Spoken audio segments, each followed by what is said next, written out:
Hello students, तो कैसे हैं आप सब। होप करता हूँ अच्छे होंगे और घर पे पढ़ाई कर रहे होंगे। जैसे कि आपका सैम्पल पेपर अपलोड कर दिया गया है सीबीएसई की वेबसाइट पे। इस बार आपका कैसा पैटर्न आने वाला है सीबीएसई का, ऐसा हम देखेंगे इस वीडियो में। तो आज मैं डिस्कस करूंगा साइंस का जो आपका क्लास 10th का जो सैम्पल पेपर दिया है सीबीएसई ने, वो इस बेसिस पे दिया है कि आपका जो सिलेबस रिड्यूस हुआ है। इस बार आपके बहुत सारे टॉपिक डिलीट किए गए हैं साइंस के क्लास 10th के बुक में से। अगर आपको वो भी वीडियो देखनी है तो आप मेरे चैनल में जाके देख सकते हैं कि मैंने उसकी भी वीडियो बनाई हुई है कि क्या क्या टॉपिक डिलीट किए हैं। तो आज मैं डिस्कस करूंगा, पूरा एनालिसिस करेंगे हम सैम्पल पेपर का जो भी दिया है, किस टाइप के क्वेश्चन आएंगे, कितने क्वेश्चन आएंगे, उसके हिसाब से आज हम इन्हें स्टडी करेंगे। ठीक है, तो देख सकते हैं आप जैसे कि इस पर लिखा हुआ है जैसे कि मैं जो भी लाता हूँ इन्फॉर्मेशन वो बिल्कुल ऑथेंटिक और ट्रस्टेड होती है, क्योंकि मैं किसी कोचिंग सेंटर या फिर अदर बुक से रेफर नहीं करता। मैं सीधा सीबीएसई से आपको सैम्पल पेपर ये लिया है और आपको उसका आज सॉल्यूशन बताने जा रहा हूँ और एनालिसिस करेंगे इस पेपर का, किस टाइप्स का आएंगे और कितने इंपॉर्टेंट हैं क्वेश्चन आंसर हमारे लिए जो अब आप एग्ज़ाम दोगे। तो मार्क्स अगर स्कोर करने हैं तो आपको पैटर्न ज़रूर पता होना चाहिए और मैं इंपॉर्टेंट क्वेश्चन की भी वीडियोस बनाता रहता हूँ, तो आपको वो भी देखनी चाहिए अगर आपको 90% अबव चाहिए हैं तो 10th क्लास में।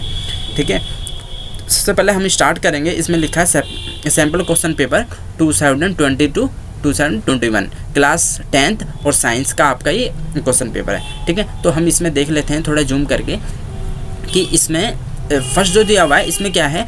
The question paper comprises 4 section ABCD। ठीक है, देयर आर 36 क्वेश्चन। आपके चार सेक्शन डिवाइज होंगे जिसमें 36 क्वेश्चन होंगे एक पेपर के अंदर। ठीक है, ऑल क्वेश्चन आपको कंपलसरी करने हैं। तो सेकंड में देखते हैं जिसमें चॉइस होगी, आपको और करके लिखा होगा, उसमें आप गिव अप कर सकते हो, लेकिन आपको और में कंपलसरी करने। तो सेक्शन ए में क्या होगा, आपके 20 क्वेश्चन होंगे, 1 to 20 question, all question and parts therefore are 1 mark each. आपके जो 20 क्वेश्चन होंगे स्टार्टिंग के, आपके पेपर में स्टार्टिंग के जो भी 20 क्वेश्चन होंगे वो 1 मार्क ईच का होगा। ठीक है, these questions contain multiple choice question. ठीक है, आपके MCQ टाइप के ये क्वेश्चन होंगे। और जो आपका बी आ जाता है, ठीक है, जो आपका सेक्शन बी आ जाता है, इसमें क्या है 21 से 60 मतलब 6 क्वेश्चन जो आपके होंगे वो 2 मार्क्स के होंगे। ठीक है, 2 मार्क्स के, उसमें आपको थोड़ा हल्का से ज़्यादा लिखना पड़ेगा। ठीक है, इसमें 1 वर्ड के भी हैं ऊपर वाले में कुछ, और इसमें आपके वो भी हैं। और जो आपका, ठीक है, अब आपके कितने वर्ड्स में लिखने हैं, आपको 30 to 50 वर्ड्स में लिखने हैं। तो आप अगर एक लाइन में 10 वर्ड्स भी लिखते हो तो आपको 3 to 4 लाइन्स के ये आंसर लिखने हैं। ठीक है, अब सेक्शन सी में देख लेते हैं। आपके 27 से 33 क्वेश्चन आने वाले हैं, जो आपके टोटल 6 क्वेश्चन होंगे वो आपके 3 मार्क्स के होंगे। ठीक है, और आपके सेक्शन डी की बात कर लेते हैं। सेक्शन डी में आपके 34 से 36 मतलब आपके 2 क्वेश्चन कितने मार्क्स से आएंगे, 5 मार्क्स के आएंगे, जिसमें आपको 120 वर्ड्स लिखने हैं। ठीक है, तो मैं आपको एक आइडिया दूंगा, हिंट, कि सीबीएसई का पैटर्न क्या है। देखो क्या होता है, बच्चे मार्क्स क्यों नहीं स्कोर कर पाते, क्योंकि उसका बेसिकली रीज़न ये होता है कि बच्चे क्या करते हैं, वो NCERT और जो सीबीएसई की गाइडलाइंस है वो फॉलो नहीं करते हैं। ठीक है, उसकी वजह से उनके मार्क्स स्कोर नहीं कर पाते। मैं आपको एक ऐसी ट्रिक बताऊंगा, मतलब जो इन्होंने सैम्पल पेपर में अपना सॉल्यूशन दिया है कि बच्चे को कैसे आंसर करना चाहिए, वो आज मैं आपको बताऊंगा इसमें के अंदर। ठीक है, तो इसमें अगर हम नीचे चलते हैं तो नीचे सेक्शन ए, ठीक है, सेक्शन ए को हम पहले रीड आउट करेंगे। ठीक है, फिर मैं इसके आपको वो बताऊंगा। तो क्वेश्चन नंबर 1 जो दिया है 1 मार्क का, जैसे मैंने आपको कहा था 1 मार्क के आपको 20 क्वेश्चन होंगे। ठीक है, 1 क्वेश्चन दिया है, list any 2 observation when ferrous sulphate is heated in dry test tube. तो इसमें पूछा है कि 2 ऑब्जर्वेशन बताइए जब आप फेरस सल्फेट को हीटेड करते हो ड्राई टेस्ट ट्यूब में, मतलब आपकी टेस्ट ट्यूब के अंदर कुछ नहीं है, फेरस सल्फेट आपने डाला और उसको आपने हीट कर दिया, तो उससे क्या रिलीज होता है, वो क्या ऑब्जर्वेशन आपको देखने को मिलेगी। ये लैब परफॉर्मेंस का आपका वो है, इसमें आपको देखने को मिलेगा। तो इसका आंसर जैसे हम देखते हैं कि मतलब सीबीएसई क्या चाहता है कि सिर्फ आप इसमें क्या लिखें, मैं आपको दिखाता हूँ। सीबीएसई चाहता है कि आप इसमें ये लिख सकते हैं कि initial light green colour changes to reddish brown colour. ठीक है, क्या होगा, ग्रीन कलर किस में चेंज हो जाएगा, रेडिश ब्राउन कलर में। ठीक है, कलरलेस गैस इन्वॉल्व होगी उसमें, कलर गैस का कोई कलर नहीं होगा। ठीक है, gas with choking smell is involve. ठीक है, एनी 2, कोई से भी 2 लिख सकते हो आप, ऊपर के दोनों लिख दो कि कोई गैस नहीं होगी और वो क्या हो जाएगा, रेडिश ब्राउन में चेंज हो जाएगा। बस इसमें आपको 1 मार्क्स मिल जाएगा। ठीक है, इसका सेकंड क्वेश्चन देख लेते हैं हम।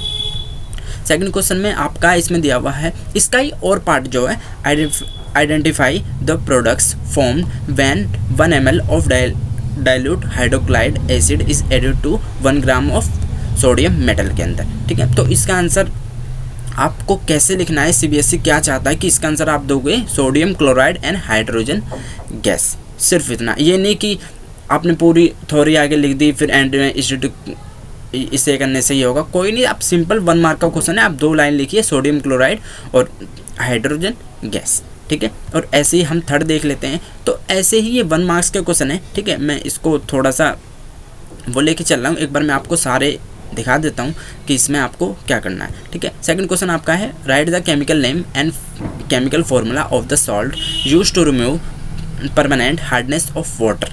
ठीक है, तो इसमें आपको क्या करना है, इसमें कह रहा है कि मैं थोड़ा सा इसको जूम कर देता हूँ ताकि आपको ईजिली ये दिख जाए।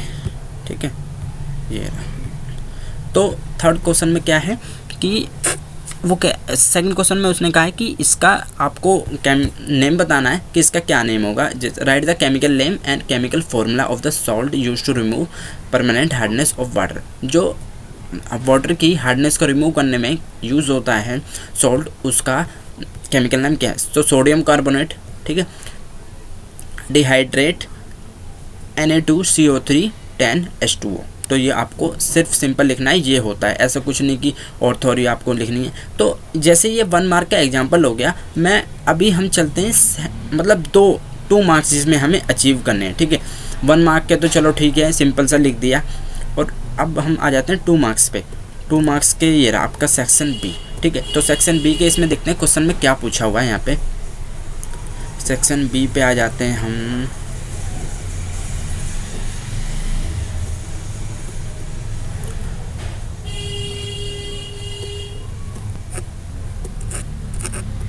अच्छा, ये आपके मल्टीपल चॉइस क्वेश्चन आ गए। ठीक है, मल्टीपल चॉइस में तो आपको सिंपल जो आंसर है आपको वही बस लिखना है, या आप उसको ABCD करके लिख सकते हो।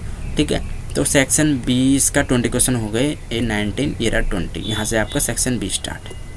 ठीक है,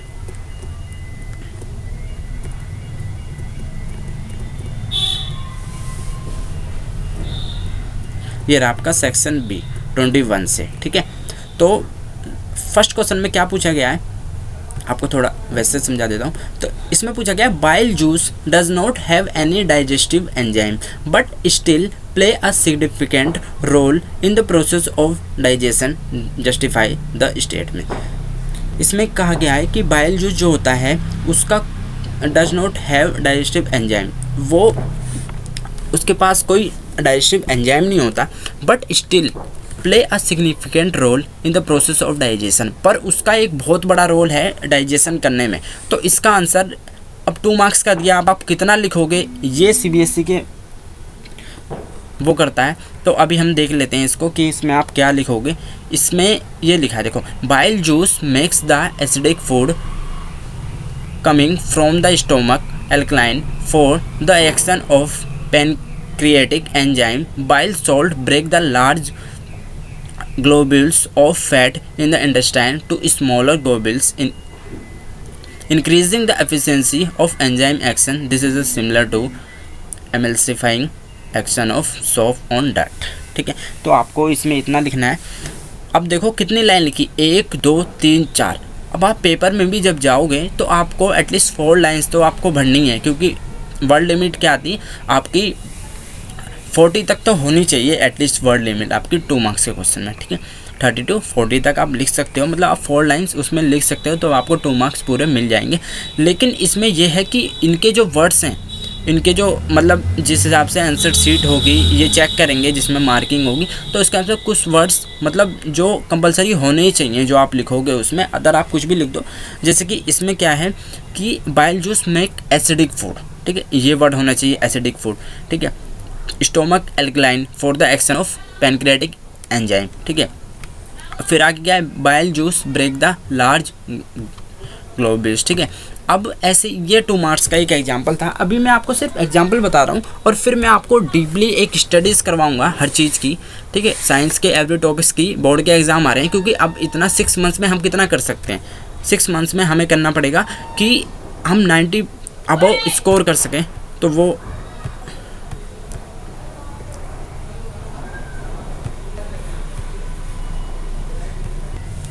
तो अब हमें क्या देखना है, हम इसका देख लेते हैं कि जो आपका नेक्स्ट है सी पार्ट की, उसमें किस टाइप्स के क्वेश्चन पूछे गए हैं और हमें उसमें क्या मतलब कितने मार्क्स का लिखना है, मतलब कितना हमें लिखना है कि हमें फुल मार्क्स मिलेंगे सी में।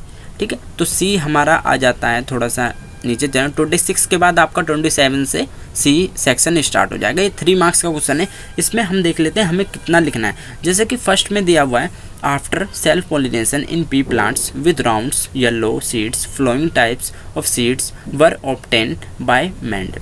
ठीक है, तो इसमें पूछा है कि आफ्टर सेल्फ पॉलिनेशन इन, जब उन्होंने सेल्फ पॉलिनेशन कराया था पी प्लांट्स के अंदर राउंड और येलो सीड्स, तो कौन कौन से सीड्स ऑब्टेन हुए थे जो मेंडल ने कराया था। ठीक है, एनालिसिस इसका रिजल्ट करना है। तो इसमें हम 27 क्वेश्चन पे चलते हैं कि उन्होंने इसमें क्या लिखा है। एक्चुअली में ये क्वेश्चन देखो इतने में ही ख़त्म कर दिया उसका रेशो बता के कि the ratio obtain 9:3:3:1 in which parental as well as new combination are observed. This indicates that progeny plant have not inherited a single whole gene set from each parent. ठीक है, every germ cell takes one chromosome from the pair of maternal and paternal chromosomes. When two germ cell combine, segregation of one pair of characteristics is independent of other pair of characteristics. मैं ये नहीं कह रहा कि आप बिल्कुल इसकी language लिखो, बट आपके आंसर में कुछ चीज़ें सेम होनी चाहिए। जैसे इसमें मैंने क्या कहा, ये रेशो तो आपका ऑब्वियस सेम होगा चाहे आप लैंग्वेज कोई सी भी लिखो। ठीक है, ये वाला रेशो और which is parental known as combination, ये आप लिख सकते हो। Indicate don't have a single wall gene. ठीक है, मतलब ये भी आपका सेम होगा, सिंगल वॉल जीन। ठीक है, ईच पेरेंट मतलब अलग अलग। ठीक है, ये भी आपकी लैंग्वेज मतलब लैंग्वेज नहीं, एक तरीके से आपको ये चीज़ सेम होनी चाहिए जो उनको दिखने को मिलनी चाहिए जब वो चेकिंग करें। ठीक है, तो when two germ cell combine segregation of one pair of independent of other pair of characteristics. ठीक है, तो इसमें वही कह रहा हूँ, जैसे ये हो गया मैटरनल एंड पैटर्नल क्रोमोसोम, तो ये एक टर्म है बताने की कि pair of maternal and paternal chromosome. तो इनकी हेल्प से क्या होता है कि जो चेक करता है टीचर, तो उसको हेल्प मिलती है कि बच्चे ने बिल्कुल सही लिखा है, तो वो मार्क्स आपको पूरे देता है अगर उन्हें कुछ चीज़ इसमें से देखने को मिलेगी। ठीक है, तो अब हम आगे चलते हैं, इसमें आगे क्या है। ठीक है, अभी सी पार्ट हो गया। अब हमें लास्ट देखना है डी, जिसमें हमारे 5 मार्क्स के 2 क्वेश्चन, मतलब आप अगर आप 5 मार्क्स के 2 क्वेश्चन बिल्कुल सही कर दोगे तो सोचो आपको 10 मार्क्स तो उसके ही मिल गए। ठीक है, तो मेन आपका मतलब मैं तो यही आपको सजेस्ट करूँगा कि सबसे पहले जाते ही आप 5 मार्क्स के अपने क्वेश्चन कीजिए पेपर के अंदर। ठीक है, तो उससे आपको बहुत बेटर होगा कि एक तो आप अच्छी तरह शार्प माइंड होगा आपका उस टाइम स्टार्टिंग में, मतलब बिल्कुल भी इरिटेशन नहीं होती। क्या होता है पेपर जब पढ़ लेते हैं पूरा तो एट द एंड थोड़ी बहुत माइंड इरिटेट हो जाता है, पर स्टार्टिंग में क्या होता है माइंड बिल्कुल भी शार्प हो रहता है, हमारा फ्रेश रहता है, तो उसकी वजह से हम आंसर अच्छा लिख पाते हैं। तो इसलिए 5 मार्क्स का क्वेश्चन आप जाते ही अटैम्प्ट करना, सेक्शन डी लिख कर आपको सबसे पहले 5 मार्क्स का क्वेश्चन लिखना है। ठीक है, तो मैं आपको दिखाता हूँ 5 मार्क्स का क्वेश्चन में क्या पूछा हुआ है। इसमें कहा है match the following pH 1, 7, 10, 13 to solution given value. ठीक है, इनका क्या पूछा है कि pH मैच करना है कि 1, 7, 13 टू द सोल्यूशन। नीचे जो Amrita and Rita decides to bake a cake and adding baking soda to the cake batter. ठीक है, तो इसमें क्या पूछा है, फिर लास्ट में दिया गया explain with a balance reaction role of baking soda mention any. एक तो आपको इसमें रिएक्शन पूछ ली बेकिंग सोडा की। ठीक है, and use of other baking soda, मतलब कोई और बेकिंग सोडा के साथ मिलाकर आपको एक बैलेंस रिएक्शन करनी है जो दोनों तरफ बैलेंस हो। ठीक है, इसके आंसर में हम देख लेते हैं हमें कितना लिखना है कि हमें 5 मार्क्स मिलेंगे। ठीक है, CBSE के अकॉर्डिंग, क्योंकि आप CBSE का एग्ज़ाम दोगे तो उसका आपको फॉलो करना पड़ेगा उसने जो। ठीक है, तो हम देख लेते हैं जो आपका ये है फर्स्ट क्वेश्चन, जैसे कि यहाँ पे दिया हुआ है आपका क्वेश्चन नंबर 34। ठीक है, 34 यहाँ पे देखते हैं, ये रहा। ठीक है, तो इसमें क्या कहा है कि उन्होंने कहा था कि पीएच बताना है आपको, तो मिल्क ऑफ मैग्नीशियम का फर्स्ट का इसमें ऐसे ही लिख दिया, तो ये तो आपका ऐसे ही आ जाएगा डिसीज। अब इसमें डिपेंड करता है कि आपने रिएक्शन लिख दी। अब इसके यूजेस, ठीक है, यूजेस आप कितने लिखते हो ये लिख दिया, तो आपके ये 5 मार्क्स का छोटा सा क्वेश्चन बन गया। ठीक है, 2 मार्क्स आपके इसके मिलेंगे, each half half half half 2 marks ये हो गए आपका। 2 मार्क्स के ये बैलेंस रिएक्शन हो गई, 1 मार्क्स के आपके यूज़ हो गए। ठीक है, अब एक ऐसा क्वेश्चन देख लेते हैं 5 मार्क्स का जिसमें ज़्यादा लिखना हो। इसमें तो ये था कि एक तरीके का क्वेश्चन दिया हुआ था, उसका आपको 1 वर्ड में आंसर देना था। अब देख लेते हैं कि कोई आपका जैसे ये दिया हुआ single, trace the changes take place in a flower from gamete formation to fruit formation. ठीक है, ये क्वेश्चन अच्छा है अटेम्प्ट करने के लिए अगर आपको 5 मार्क्स पूरे चाहिए तो। देखो इन क्वेश्चन में क्या होता है, अगर आपको इतने सारे हैं, अगर आपको एक नहीं आता बाई चांस तो फिर वो 4 नंबर का बैठ गया। अब ये क्वेश्चन क्या है, ये पूरा एक है। ठीक है, इसमें सिर्फ ये पूछा है कि trace the changes that takes place in the flower from gamete formation to the fruit formation. ठीक है, इसमें बस इतना बताना है आपको। तो इसमें क्या है,